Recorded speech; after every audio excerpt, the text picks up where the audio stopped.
భక్తి శ్రద్ధలతో రామాయణం, భారతం, భాగవతం ఇత్యాదులు అన్ని వేళలా అందరూ ఎక్కడైనా సరే చదువుకోవచ్చు. ఇందులో ఏం సందేహం లేదు.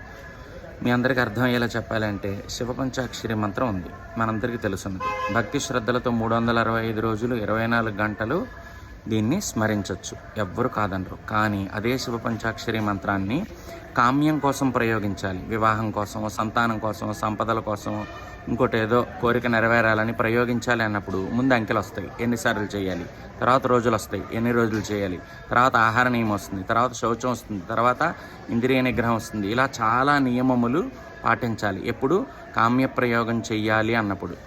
కాబట్టి కామ్యప్రయోగముల జోలికి మనం వెళ్ళకూడదు. భక్తిగా ఏదైనా సరే స్మరించవచ్చు, ఏదైనా సరే జపం చేయొచ్చు.